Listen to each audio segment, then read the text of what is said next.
Why do modern women become so lonely despite having tons of dudes on waiting lists? Women are lonely not because all of them are ugly. In fact, some are hot as hell, but don't tick the boxes many men want. For example, culinary skills, cooperation, and manners. Some women are pretty, but they're far from being friendly people. They bash not only their exes, but anyone except themselves, and they never do anything to self-improve.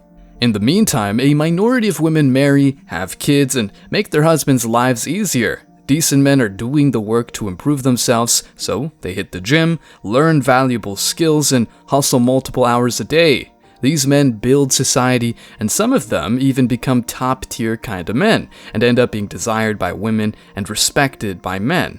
However, women just hang out at the finish line and pick the winners. Thankfully, top-tier men have standards. Well, I cheated on you.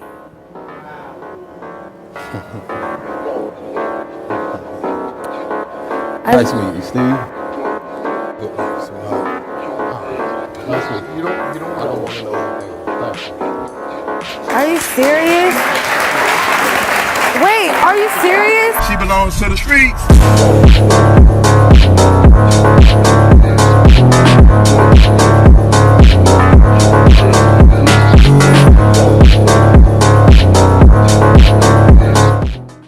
Such a boss move. No wonder why women are increasingly single. Better lonely alone than lonely and betrayed with someone else. In today's video, guys, we're talking about the rise of single women, the reasons behind it, and some interesting articles on the subject. Stick around because I'm sure you're going to love this one.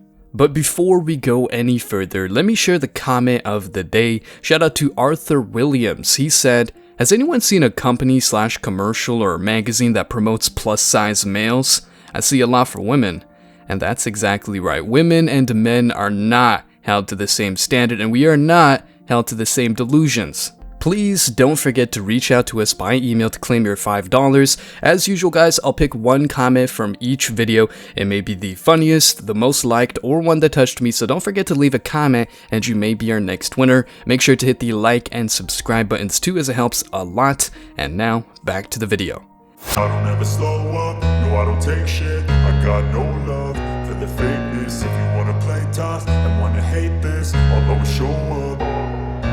I don't ever slow up, no I don't take shit. I got no love for the fakeness. If you wanna play tough and wanna hate this, I'll always show up and make a statement. I don't ever. When it comes to dating and relationships, expectations play a significant role in shaping our experiences and choices. In recent years, the concept of hypergamy has gained attention, and rightfully so.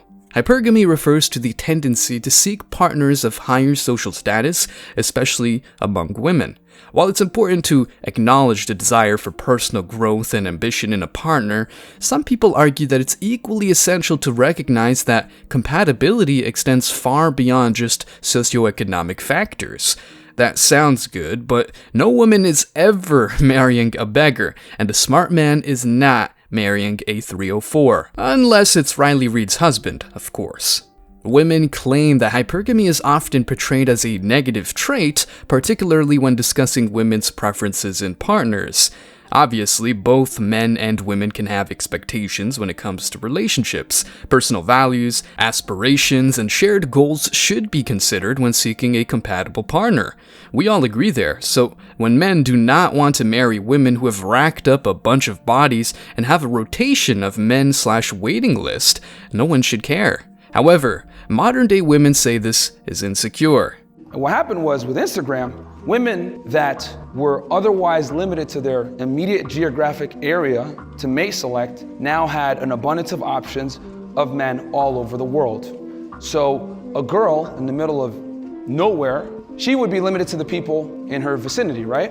Maybe Tom next door, whatever it may be. Good looking guy, you know, makes 40K a year, whatever it may be, right? But now with Instagram, that girl makes a profile, she's getting DM'd by guys in LA, dudes in Miami, dudes in Las Vegas, New York City, whatever it may be. Hey, what's up? Ba-da-da, talks with her, right? So now, a girl that's 19, 20, 21, hasn't really done much with life, is getting hit up by top level men. What happens? Start to feed into their ego, starts to overinflate their sexual market value, what they think they stand. And guys that were in that immediate vicinity that would have been good counterparts are no longer seen as eligible bachelors. He's almost completely right. Those men in the immediate vicinity became unseen, yet no one cares. The average, hard-working men are not getting a chance, or if they do, they hardly attract hot chicks. Striving for personal growth and ambition is an admirable quality, but women hardly strike a balance between personal aspirations and finding compatibility in a partner. Sometimes, an excessive focus on socioeconomic factors can overshadow emotional connection, shared values, and genuine compatibility. In other words, if the man at hand fails to provide the lifestyle she wants, he's immediately kicked to the curb and told to man up. Interesting expression given how tolerant and gender non-conforming this current society is. This is one of the main reasons why men prefer to go and cry on silence. You are not his father. Sorry, baby. I'm sorry. I'm sorry. Oh, dude. Oh, Gianna, calm down, baby. It's okay. We're all here. We're all here. I'm here. So while the guy is there crying in silence, right, because you're a man, the woman gets a shoulder. Look what they said. Oh, we all here for you. Mind you, she was only crying because she got caught. To be tough. Do you find that you always have to be tough? Yeah, you can't afford to not be as a man. Because the difference is this. When a woman cries on a man's shoulder, that man doesn't lose attraction and respect for that woman. However, if a man cries on a woman's shoulder, she's inevitably going to lose respect for that man. She might not at that moment. She might be there like, I got you, whatever. But there's something revolting from a female perspective to see their man cry. Now, you might not be someone that's like that, but I've had so many women on my podcast say, I thought I can accept it, but when you cried in front of me, it just changed. And the reason why is because like there's this visceral like switch in a woman's head. It's like, this guy's crying in front of me, showing weakness. Damn, this guy can't protect me and provide for me, right? Even if it's not true, even if it's like a moment of weakness, it can show something that like, oh, this guy isn't there. When men choose to abstain from dating, it allows them the space and time to reflect on their own expectations and priorities. This self-reflection can lead to a deeper understanding of what truly matters in a relationship beyond superficial traits or societal pressures. In fact, MGTOW men embrace this opportunity as a means of discovery, hard work, and defining their own standards. By taking a step back from the dating scene, men can gain clarity on their own values, interests, and life goals. This introspection allows them to develop a stronger sense of self and a better understanding of what they seek in a partner. It provides an opportunity to reevaluate expectations and ensure they align with personal values, emotional compatibility, and overall well-being. Fortunately, many men are doing the work to heal and set the bar high. However, most women prefer the opposite route, aka hitting the club, using the men on their waiting list, talking to exes, and, yeah, riding the carousel. Still, some women who went through all of that bash men who do not take them seriously. Sorry, not sorry, but I'm not anyone's beta provider. To add insult to injury, here's an article that talks about the rise of single, lonely men and even has the audacity to call out men for not being enough. Oh, hell no! I read, what's behind the rise of lonely, single men? Men need to address their deficits to meet healthier relationship expectations. First off, what the hell is this dude talking about? By the way, the author is a guy called Greg Matos. He must have been paid to spread all this bullshit, but anyway, let's see what he's got to say. Dating opportunities for heterosexual men are diminishing as relationship standards rise. Men represent approximately 62% of dating app users, lowering their chances for matches. Men need to address skills deficits to meet healthier relationship expectations. 1. When men raise their standards just like women do, it's not for the hell of it, but because bad chicks can destroy your life. Those chicks end up, by the way, lonely with no man, but rather with a squad of cats. 2.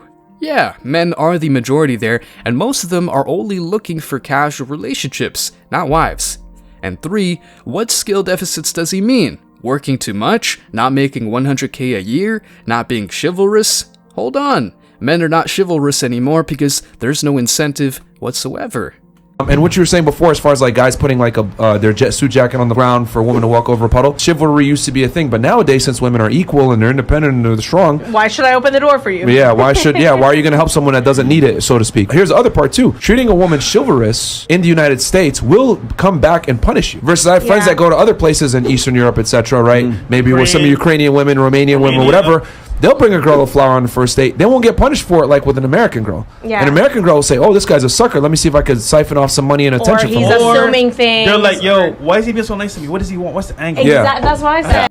Dinner dates? Hell no. If at all, these modern women will get a Chipotle and they'll pay for their meal. Anyway, let's check the points. Spoiler, the author is a sellout. Here are 3 broad trends in the relationship landscape that suggest heterosexual men are in for a rough road ahead. Dating apps. Whether you're just starting to date or you're recently divorced and dating again, dating apps are a huge driver of new romantic connections in the United States. The only problem is that upwards of 62% of users are men, and many women are overwhelmed by the number of options they have. No, I think they're happy to have a rotation of men, or even men who fulfill certain jobs, such as being the beta provider. Competition in online dating is fierce, and lucky in-person chance encounters with dreamy partners are rarer than ever. Relationship standards. With so many options, it's not surprising that women are increasingly selective. I hear recurring dating themes from women between the ages of 25 and 45. They prefer men who are emotionally available, who are good communicators, and who share their values. There are single women with no kids who are college educated. Yeah. And they are having trouble finding mates because they're like, I'm at this level. Yes. And I'm looking for someone to elevate me, and I'm not finding a lot of candidates that are going to meet me or improve me. And I think that is what a lot of people are missing. I think that's an excuse though. There are educated women out there who can find good men, but the real question is, what they're not gonna tell you is how many successful men that are on their level or above their level that they passed off for silly reasons. That's true. See, that's something they're not gonna tell you. Yeah, absolutely. See, that's what we don't know. We just hear, I can't find nobody. But no, what did you can do find to them. run him off? Like, yeah, that's the question. but you're not gonna hear But you're not gonna hear how many of those good successful dudes did you turn down? How many did you not give your time to?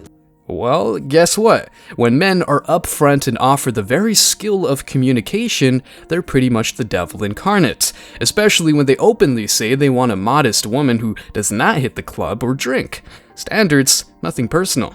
Let's keep on reading.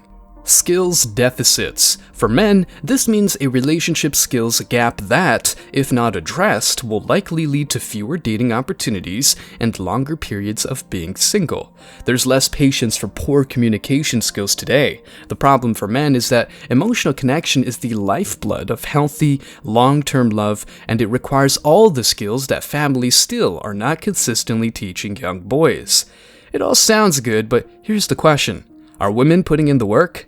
Not at all. They take days or even weeks to reply, and in the meantime, they might have ridden the carousel.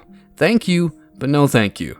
All in all, these and more factors explain the cruise of single women. They want their cake and eat it too, or they just don't know what they want right until they ride the carousel for a long time, and their time to have kids is almost over. Needless to say, they can go ahead and marry a simp, not you. Stay strong, guys. As always, I wish you tremendous success.